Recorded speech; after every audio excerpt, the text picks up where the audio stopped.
Hey guys, Jorel from Hyper Coliseum here. TJ asked me if I could do a Hunter's deck profile for you guys, so I'm here to present this version of the deck that I've been running since BT-21 launched. I recently ran this in a store regional up in Wisconsin over at Evolution Gaming, and while I didn't do amazing, I still ended up in 23rd out of 57 people, so I think that's still decent. I'm pretty happy with this list. There wasn't any point in the tournament where I was like, oh, this card doesn't feel great, I need to take it out. And I basically just lost to matchup roulette with some slight bricking here and there. Special shout out to my fellow judges Renegade Luxuria and Lepany, Renegade for giving me his base list to work with, and both of them for helping me tweak this list to where I have it currently. Starting off, we have 4 Monimon for the eggs. This is the standard egg for hunters, just allowing you to draw one when your Digimon with save and text is deleted. For the rookies, I run 1 each of Ikakimon and Drakmon.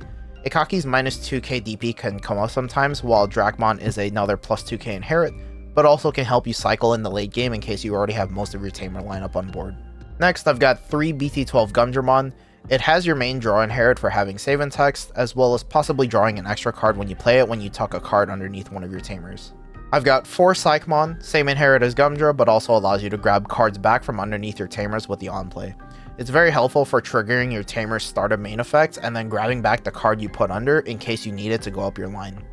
And then I've got 4 BT-21 Gumdra. While yes, this is a 3-drop with no reduction, the draw 2 arguably makes up for that downside, and the plus 2k inherit on this new line is pretty good.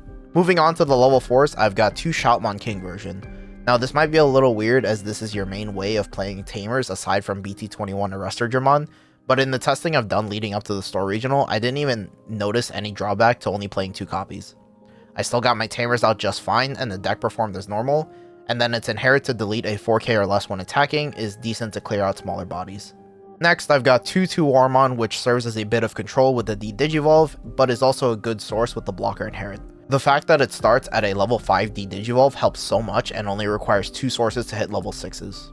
And then the bread and butter level 4s, 4 each of BT-21 Arresterdramon and BT-12 Arresterdramon. BT-21 is amazing as it plays out any hunter or hero trait tamer, and as you can see at the bottom of the list there, I am running Iru, but we'll get to that later. BT-21 just opens up more as you can run any of the other hunter cards that weren't really used in BT-12 when the deck first came out, so that gives you more colors for your BT-12 superior mode to work off of. And then the BT-12 Arrester just for the rush play, you can Digicross into either Drak, Psych, or Gumdra for 2, and then suspend your Tamers to Evo into this and gain rush for the turn and either swing there or have your superior mode swing. Some other cards for the level 4 slot can be Clockmon. I don't personally like this as it can bottom deck your Tamers and you don't need to search with how much this deck draws currently. And then there's Damemon, which used to be run in the BT-12 version of the deck, but BT-21 Arrester just replaces this outright, and you don't have to gamble on Dame to play a Tamer. If you still need a blocker inherit, 2 War is right there. As far as level 5s, I've got 1 BT-12 Omni Shoutmon. It's good for having the option of clearing smaller bodies, but also added aggression with the built-in +1 check for having 4 or more sources. This guy lives more now that we have the plus 2k inherits off the new BT-21 line.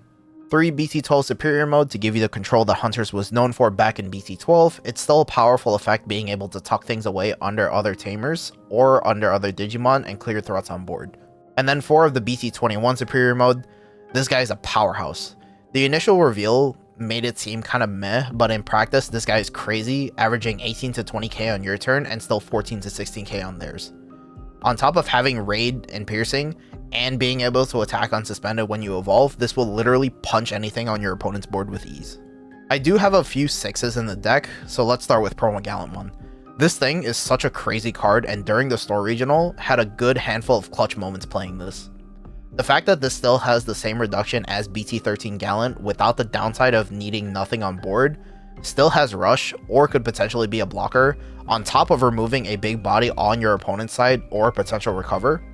It does so much, and while yes, this can potentially pop your BT-21 Superior Mode, honestly, if you need it to close out the game, what does it matter? As an example, I literally used it to finish a tough game against Blue-Green Imperial in the store regional. Shout out to NRG's Helios, you're a great player, and that was a crazy match playing against you. But after back and forth with me having Quartzmon on board and them using BT-16 Pyildramon to prevent my board from unsuspending, I used Quartz to clear out his last 3 security and then deleted my own BT-21 Superior Mode that was just sitting there to play the Gallant for free because it was endgame and I had 2 cards left in deck and swing for the game. But that's enough glazing of Promo Gallant.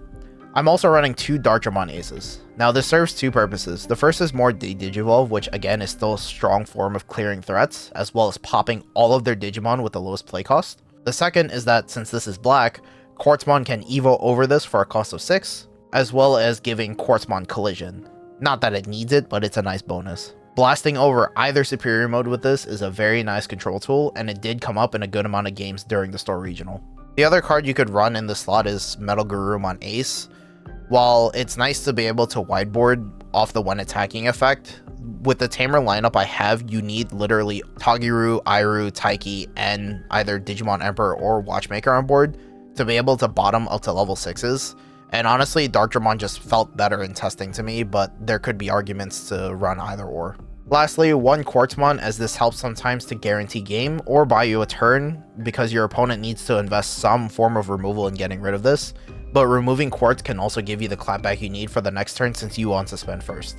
On the Tamer lineup, I've got 2 BT-12 Taiki for draws, 1 Iru for the extra color, and minus 2k to an opponent's Digimon, which can come up sometimes when popping stuff with the Shaman Inherit. 4 copies of BT-21 Tagiru, which is the absolute powerhouse of the deck.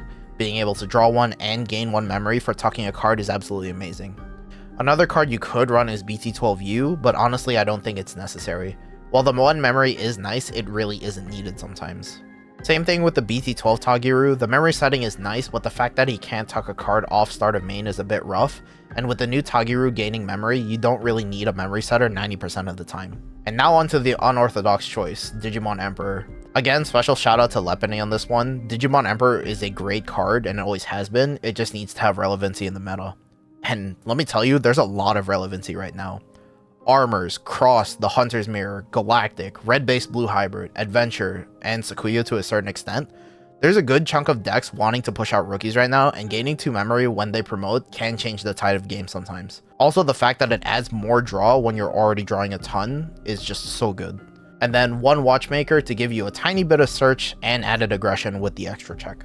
Lastly, on the options, I've got 1 Purple Scramble, which helps going into your superior modes if all of your Tamers are already suspended, or just being able to play out a body when this is in security to allow you to climb into BT-12 Arrestor for rush, or into another superior mode to help you control the board a little more. And then 2 Cross-Ups. This card is so good being able to tuck a source from trash, Evo from trash, as well as playing any Hunter trait card if it's in security, whether that be Digimon or Tamers. And that's the deck.